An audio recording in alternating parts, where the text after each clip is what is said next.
Hey guys, welcome back again at Alpha classes.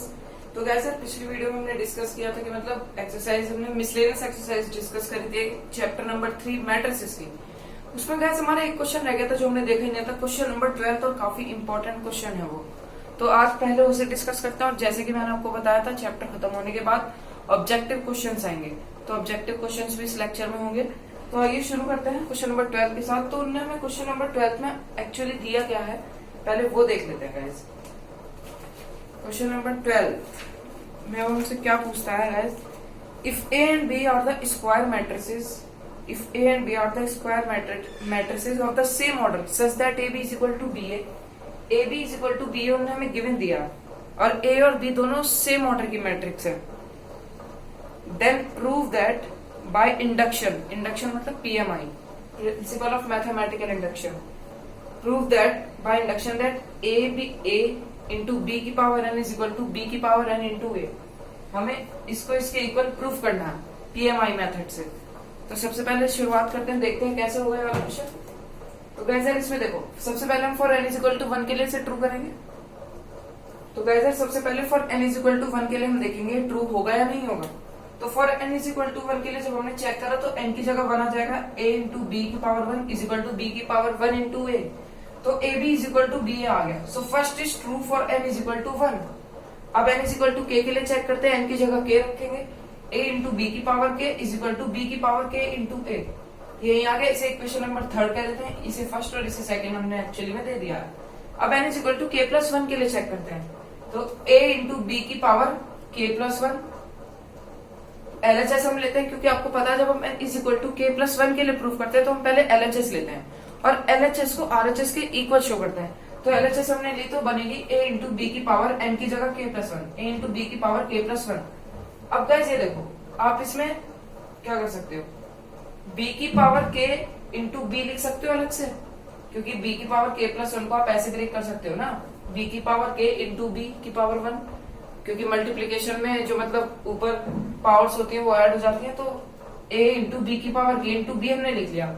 अब third equation से देखेंगे तो a इंटू बी की पावर के क्या है, b की पावर के इंटू ए। तो फ्रॉम थर्ड ए बी के की जगह रख देंगे हम b के ए, इंटू में b हमारा एज इट इज चल रहा है। अब b इंटू बी की पावर के इंटू बी क्या हो गया, b की पावर के प्लस 1, और a ऐसी रहेगा, जो कि आप देख सकते हो आरएचएस के इक्वल आएगा। n को अगर आप k प्लस 1 रखते हो तो b की पावर k प्लस 1 इंटू ए ही आएगा। तो गाइस ये ऐसे सॉल्व हो गया। इसी के सेकंड पार्ट में वो हमसे क्या पूछता है, further prove that A B की power N is equal to A की पावर एन इंटू बी की पावर एन। इसी पार्ट में हमें ये भी प्रूफ करना है ए बी की पावर एन इक्वल होगी ए की पावर एन और बी की पावर एन के। तो गाइस सबसे पहले for N is equal to 1 के लिए चेक करते हैं। तो for N is equal to 1 में क्या होगा, एन की जगह 1 रखेंगे, ए बी की power 1 is equal to A की पावर 1 इंटू बी की पावर भी 1। अब ए बी बी ए के इक्वल आ गया, क्योंकि आप ए बी को बी ए भी करके लिख सकते हो।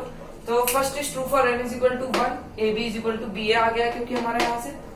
अब एन इज इक्वल टू के लिए प्रूफ करते हैं, एन की जगह के रखते हैं, ए बी की पावर के इज इक्वल टू ए के इंटू बी के। इसे फोर्थ दे देते हैं इक्वेशन नाम। For N is equal to K plus 1 के लिए चेक करते हैं, एन की जगह के प्लस 1 रखो, एलएचएस लेंगे केवल ए बी की पावर के प्लस 1। अब गाइस ए बी की पावर के प्लस 1 को आप कैसे लिख सकते हो, ए बी की पावर के इंटू ए लिख सकते हो ए बी की। तो ए बी की पावर के इंटू ए बी लिख दोगे तो वो आपका क्या बनता है, ए बी की पावर के प्लस 1। तो हमने इसे ए बी की पावर के प्लस 1 को ब्रेक किया ए बी की पावर के इंटू ए बी में। अब ए बी के क्या है आपका, ए बी के फ्रॉम फोर्थ से देखो, ए बी की पावर के है ए के इंटू बी के, तो यहाँ पर ए के इंटू बी के लिख दिया और A B as it is रहेगा। अब गाइस आपको जो आपने फर्दर प्रूफ किया था इसमें बी के ए आपका क्या होगा, देखो सॉल्व ऐसे भी हो जाएगा, लेकिन आपका मेथड गलत हो जाएगा जो क्वेश्चन में पूछना चाह रहा है, क्योंकि ए की पावर के प्लस 1 और बी की पावर के प्लस 1 शो करना है। वो तो ऐसे भी हो रहा है, ए के इंटू ए के प्लस 1, बी के इंटू बी के प्लस 1, लेकिन हमें इसे सीरीज में लिखना है। तो बी के आप देख सकते हो यहाँ से क्या आ रहा है, फ्रॉम थर्ड से ए बी के है बी के, तो यहाँ पर ए बी के लिख दिया। अब आप इन्हें प्लस कर दो, ए की पावर के प्लस 1 हो जाएगा और बी की पावर के प्लस 1 हो जाएगा, which is equal to RHS. तो ये क्वेश्चन सॉल्व होता है और बहुत इंपॉर्टेंट क्वेश्चन है, इसको सब करेंगे जरूर। आप इसका स्क्रीनशॉट लीजिए। तो गैस यार अब हमने एक्सरसाइज खत्म कर लिया, क्योंकि हमारा एक ही क्वेश्चन रह गया था, क्वेश्चन नंबर 12 में इसलिए इसका। और अब हम देखते हैं ऑब्जेक्टिव क्वेश्चन इस चैप्टर के। ऑब्जेक्टिव क्वेश्चन क्योंकि आप जानते हो अब सीबीएसई बोर्ड में इसी साल से मतलब ऑब्जेक्टिव क्वेश्चंस भी आने लग गए हैं और उसमें एक एक नंबर के भी कुछ क्वेश्चन है वो भी हम करेंगे। एक तो शुरू करते हैं, मैं कुछ क्वेश्चन लेके आया था आपके लिए आज, तो आइए शुरू करते हैं हम सबको। तो पहला क्वेश्चन क्या है देखते हैं। फर्स्ट क्वेश्चन क्या है हमारा। फर्स्ट क्वेश्चन में वो हमसे कहता है if a matrix has 6 elements, अगर एक मैट्रिक्स में 6 एलिमेंट्स हैं, then number of possible orders बताने में। मैट्रिक्स है एक हमारे पास, मैट्रिक्स है उसके अंदर 6 एलिमेंट्स हैं और हमसे पूछा क्या है, उसका हमें बताना कितने पॉसिबल ऑर्डर्स बन सकते हैं। पॉसिबल ऑर्डर्स हमें बताने हैं। तो गाइस पॉसिबल ऑर्डर्स के लिए हम क्या करते हैं, मैंने आपको बताया था आई थिंक ये एक्सरसाइज शायद 3.1 या 2 में था। तो 6 एलिमेंट्स है एक मैट्रिक्स में, ठीक है गाइस। एक मैट्रिक्स है उसके अंदर 6 एलिमेंट्स है, हमें पॉसिबल ऑर्डर बताना है। तो मैंने आपको बताया पॉसिबल ऑर्डर का निकालने का तरीका होता है 6 एलिमेंट्स है तो 1 into 6 हो सकता है, क्योंकि 1 into 6 is equal to 6 होता है। 2 into 3 एक ऑर्डर हो सकता है, एक आपका क्या हो सकता है 3 into 2 आपका ऑर्डर हो सकता है, 6 into 1 आपका ऑर्डर हो सकता है। तो इसके कितने ऑर्डर हो सकते हैं, 4 ऑर्डर इसके पॉसिबल है, जो कि ये लिख दिया मैंने। तो इस क्वेश्चन के 4 ऑर्डर पॉसिबल है और ये वाला क्वेश्चन यही खत्म होता है। अब चलते हैं आगे क्वेश्चन के लिए, आगे आगे अच्छे क्वेश्चन भी आएंगे। तो इसका आंसर है बी 4। ओके गाइस, अब अगले क्वेश्चन में क्या देता है वो हमें, if A is equal to I J. उन्होंने हमें सेकंड क्वेश्चन में क्या दिया है guys, A is equal to A I J. ये भी मैंने आपको फर्स्ट एक्सरसाइज में कराया है। इज अ 2/3 मैट्रिक्स, एक 2/3 की मैट्रिक्स है। मैं आपको बताता हूँ आगे है क्या। इसमें दिया हमें ए आई जे एलिमेंट है, ए आई जे एलिमेंट है, उसमें हमें एलिमेंट्स क्या हैं ये -i प्लस 2j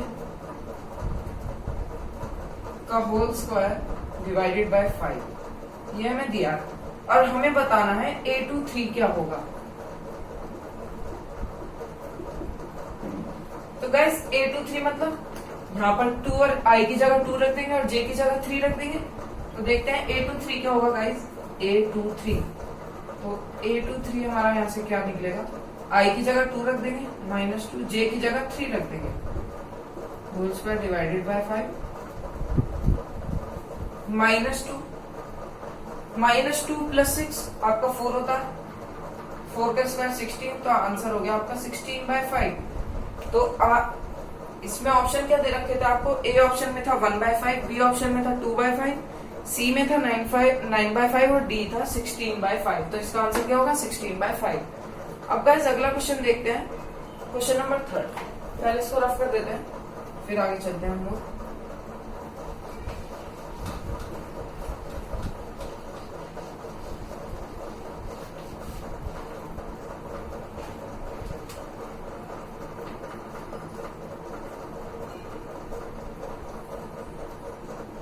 तो गाइस क्वेश्चन नंबर 3 में हमसे वो क्या कहता है, if A is equal to diagonal, एक मैट्रिक्स है देखो ये, और उसके हमें डायगोनल एलिमेंट्स उन्हें दिए हैं, डायगोनल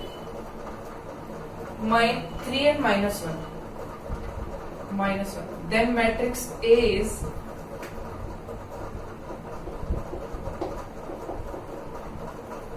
ऑप्शन हमें दिए हैं, लिख देता हूं मैं यहाँ पर, ए 0 0 3 and -1। बी ऑप्शन क्या दिया गाइस हमें, -1 3 0 0। सी ऑप्शन हमें क्या गिवन है, 3 0 0 -1। और डी ऑप्शन में हमें क्या गिवन है, 3 -1 0 0। तो गाइस क्वेश्चन में हमें गिवन क्या था, ये देखो क्वेश्चन में उसने हमसे पूछा है एक मैट्रिक्स है ए, उसके डायगोनल एलिमेंट्स हमें गिवन है 3 and -1। तो मैट्रिक्स ए क्या हो सकती है, देखो गाइस डायगोनल एलिमेंट्स आप जानते हो ऐसे होते हैं। तो ये तो डायगोनल, इसमें तो 3 और -1 कहीं आ ही नहीं रहा है, ना इसमें 3 -1 है, ऐसे ही इसमें भी नहीं आ रहे हैं डायग्राम में 3n-1, न इसमें आ रहे हैं, ऐसे ही ना इसमें आ रहे हैं और ना ही इसमें आ रहे हैं। लेकिन जैसे आप इसमें देख रहे हो 3 और -1 डायगोनल में आपस में, तो इसका आंसर होगा सी, यही आपकी डायगोनल मैट्रिक्स है। तो अब चलते हैं अगले क्वेश्चन की तरफ, क्वेश्चन नंबर 4 की तरफ, और देखते हैं अगले क्वेश्चन में क्या है।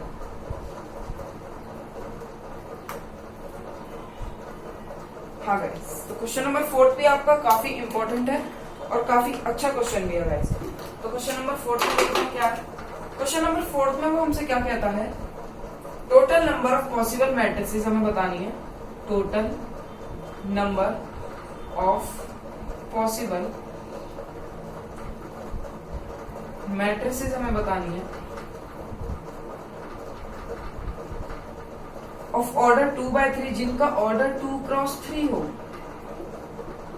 2x3, विद विच, जिसके हर ब्लॉक में एंट्री भरी जा सकती है, मतलब एंट्री के एलिमेंट्स हमें दे रखे हैं, विद विच एंट्री 0 and 1, 1 और 0 इज, 1 और 0 इज। तो गैस देखो क्वेश्चन में क्या है, total number of possible matrices आपको बतानी है जिनका ऑर्डर 2/3 हो, जो कि 1 और 0 की एंट्री से भरे जा सकते हैं। तो गैस अब देखो इसको कैसे सॉल्व करते हैं। 2/3 की एक मैट्रिक्स आपको गिवन है, 2/3 की एक मैट्रिक्स है, जैसे 2/3 जिसमें 2 रोज हैं और ऐसे 3 कॉलम्स हैं। तो उसमें वो हमसे क्या पूछता है, 1 और 0 2 एंट्रीज हो गई, ठीक है गाइस। और वो हमसे कहता क्या, ऑर्डर क्या है, 2 into 3, तो 2 into 3 is equal to 6 elements हैं उसके अंदर पूरे। देखो ऑर्डर हमें 2x3 दिया, तो एलिमेंट्स आप बता सकते हो कि कितने एलिमेंट्स होंगे। एलिमेंट्स होंगे आपके 6 elements is equal to 2x3 is equal to 6 elements है, ठीक है गाइस। और एंट्री भरने के तरीके कितने हमारे पास, 2, तो 2 की पावर परम्यूटेशन से क्या हो सकता है, 6, और आपका आंसर आएगा 64। अब देखते हैं हमें ऑप्शन क्या क्या गिवन है। तो गाइस हमें ऑप्शन गिवन है 6, 36, 32 एंड 64, तो इसका आंसर है डी, 64। अब चलते हैं अगले क्वेश्चन की तरफ।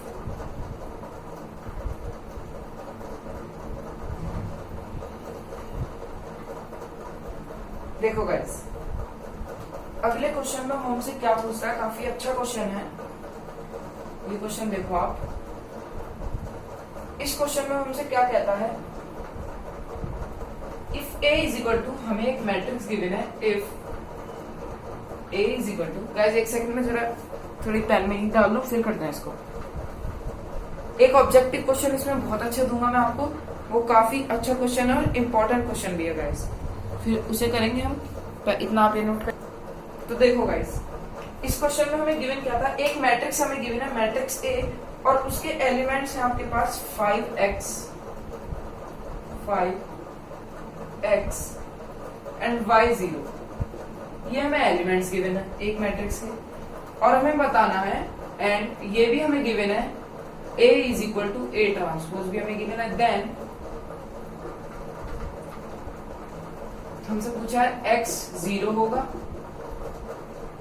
और y 5 होगा, या फिर b x y के इक्वल होगा, या फिर c x प्लस y दोनों का सम 5 के इक्वल होगा, या फिर दोनों का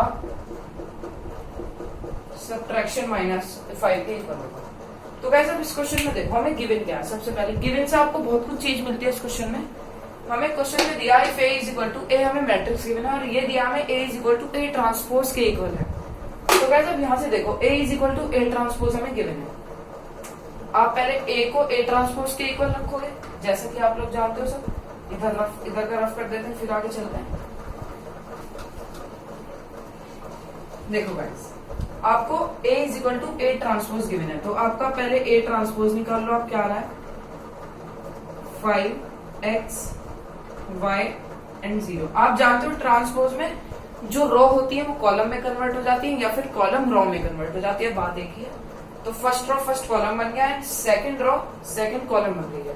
ए ट्रांसपोज हमने निकाल लिया, ए भी हम जानते हैं क्या है, ए हमारा इक्वल है 5y x एंड 0, और a is equal to A transpose हमें गिवन है, तो हम इन दोनों को इक्वल रख लेते हैं। 5x y 0 is equal to 5x y 0। तो गाइज यहां से आपको क्या इंफॉर्मेशन मिल रही है, x देखो x इज इक्वल टू या तो 5 पे इक्वल है, देखो इनमें से किसी में x 5 पे इक्वल है तो ये तो होने का ही नहीं है, और ये देखो नहीं, no guys x is 5 is equal to 5 पे इक्वल दिया, कॉरेस्पॉन्डिंग एलिमेंट्स इक्वल होंगे, 5 इज इक्वल टू 5, कोई भी कंडीशन सेटिस्फाई नहीं होती, लेकिन x is equal to y है, ये कंडीशन आपकी सेटिस्फाई हो रही है। लेकिन आगे भी देखते हैं, y is equal to x के इक्वल, ऐसी कोई कंडीशन आपको गिवन नहीं है, 0 इज इक्वल टू 0 ये भी कोई कंडीशन गिवन नहीं है, तो इसका आंसर क्या होगा, x is equal to y।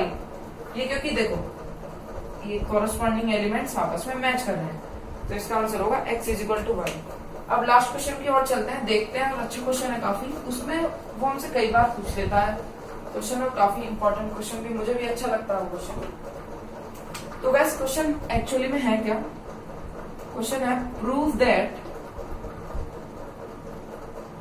all the diagonal elements of skew symmetric matrix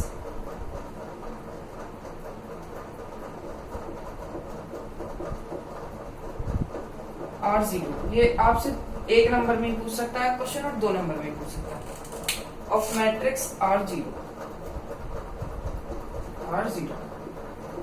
तो गैस क्वेश्चन में देखो उन्होंने दिया क्या है, हमें प्रूफ करना है जो prove that all the diagonal elements of a skew symmetric matrix are 0। Diagonal elements को हमें 0 के इक्वल शो करना है स्क्यू सिमेट्रिक मैट्रिक्स के। तो सबसे पहले आप एक मैट्रिक्स ले लो A, जो रिप्रेजेंट होती है A is equal to I जे से, आप जानते हो एलिमेंट्स है। अब उसने हमसे क्वेश्चन में गिवन है to show that all the diagonal elements of a skew symmetric matrix are 0। उसने ये हमें दे दिया कि मैट्रिक्स जो है वो स्क्यू सिमेट्रिक्स है, तो ए कोई मैट्रिक्स ही ए आई जे, आप सब जानते हैं स्क्यू सिमेट्रिक मैट्रिक्स में अगर हम इस मैट्रिक्स का ट्रांसपोज कर दे तो माइनस ए के इक्वल आएगी, ये सब आप जानते हैं बिल्कुल अच्छे से। अब गाइस ए क्या है आपका ए आई जे, इसको यहाँ पर रख देते हैं, ए क्या है आपका ए आई जे, इसका transpose is equal to minus ये आपका ए आई जे ऐसी ही है। अब गाइस इसमें इंपॉर्टेंट बात क्या आती है आपकी, जब भी आप किसी मैट्रिक्स का ट्रांसपोज करते हो तो उसके जो एलिमेंट्स हो जाते हैं, रो के एलिमेंट्स कॉलम बन जाते हैं और कॉलम के एलिमेंट्स रो में कन्वर्ट हो जाते हैं, मतलब एलिमेंट्स इंटरचेंज हो जाते हैं आपस में। तो फिर जब हम इसका ट्रांसपोज करेंगे तो हमें क्या मिलेगा, ए जे आई is equal to minus A I J. ये सब आप बिल्कुल अच्छे से जानते हैं, क्योंकि किसी भी मैट्रिक्स का अगर आप ट्रांसपोज करते हो तो उसकी रो कॉलम में कन्वर्ट हो जाती है और कॉलम रो में कन्वर्ट हो जाती है, तो मैट्रिक्स के एलिमेंट्स अपनी जगह बदल लेते हैं। अब आप इसे इधर ले आइए, और आप जानते हो आपको डायगोनल एलिमेंट्स को 0 के इक्वल शो करना है, तो i is equal to diagonal elements में i is equal to j होता है, क्योंकि आप देखो डायगोनल एलिमेंट्स क्या क्या होते हैं आपके, 2x2 ऑर्डर की मैट्रिक्स में a11 डायगोनल मैट्रिक्स में आता है और a22 डायगोनल मैट्रिक्स में आता है। तो a11 और a22 दोनों में i और j सेम है, तो डायगोनल एलिमेंट्स में i और j सेम रहते हैं, तो i और j की जगह आप j की जगह i पुट कर दो या फिर i की जगह j पुट कर दो। मैं j की जगह i पुट करता हूँ तो ये होगा ai is equal to minus ai। अब इसे इधर ले आएंगे तो ये क्या हो जाएगा guys, ai plus ai is equal to 0, ai plus ai 2a, इसे इधर लिख देते हैं 2ai इज इक्वल टू 0। ये नीचे जाएगा तो ai क्या आ गया आपका 0 को इक्वल, जो कि शो करता है डायगोनल एलिमेंट 0 होते हैं। अगर आप यहाँ पर j रख देते i की जगह तो aj भी आपका 0 के इक्वल आगे आता, जो कि हमें बताता है कि डायगोनल एलिमेंट 0 होते हैं स्क्यू सिमेट्रिक मैट्रिक्स के। तो ये प्रूफ हो गया कि all the diagonal elements of a skew symmetric matrix are 0। तो मैं आपको एक बार और समझा देता हूँ। हमें सिमेट्रिक मैट्रिक्स गिवन थी और आप जानते हो अगर आप किसी भी मैट्रिक्स का इसकी सिमेट्रिक मैट्रिक्स है कोई, अगर आप उसका ट्रांसपोज करते हो किसी भी मैट्रिक्स का तो वो माइनस मैट्रिक्स के इक्वल आती है। तो ए ट्रांसपोज का जब ए का ट्रांसपोज करो माइनस ए के इक्वल आएगा। ए की जगह हमने ए आई जे रखा, यहाँ पर भी और यहाँ पर भी। जब आप ए आई जे का ट्रांसपोज करोगे, आप जानते हो आप किसी भी मैट्रिक्स का ट्रांसपोज करते हो तो रॉ कॉलम में कन्वर्ट होता है या फिर कॉलम रॉ में कन्वर्ट होती है, बात एक ही है। तो एलिमेंट्स अपनी जगह बदल देते हैं। तो ए आई जे की जगह जब आपने इसका ट्रांसपोज करा तो ए जे आई हो गया और ए is equal to minus A आई जे आपका ऐसे ही चल रहा है। अब आप जानते हो आपको डायगोनल एलिमेंट्स को जीरो शो करना है, तो आप जानते हो डायगोनल एलिमेंट्स जो होते हैं वो सेम होते हैं, मतलब आई और जे की वैल्यू इक्वल होती है। तो आई जे की जगह हमने आई रखा, A I I is equal to minus A I I. Minus A I I को जब आप इधर ले आओगे तो इससे प्लस हो जाएगा, तो हो जाएगा 2 ए I I is equal to 0। 2 नीचे जाएगा 0 के इक्वल होगा, तो ए I I is equal to 0 आ गया, जो शो करता है डायगोनल एलिमेंट 0 होते हैं इसके सिमेट्रिक मैट्रिक्स के। तो गाइस इसी लेक्चर को यहीं पर करते हैं हम एंड ऑब्जेक्टिव क्वेश्चन आज हमने देखे, कुछ इंपॉर्टेंट ऑब्जेक्टिव क्वेश्चन देखा। अब जो अगला चैप्टर आ रहा है डिटरमिनेंट, वो भी काफी इंपॉर्टेंट चैप्टर और उसके मतलब जो ऑब्जेक्टिव क्वेश्चन होंगे बहुत धमाकेदार होंगे। तो गाइस जब तक के लिए goodbye, stay safe and stay home. Thanks for watching.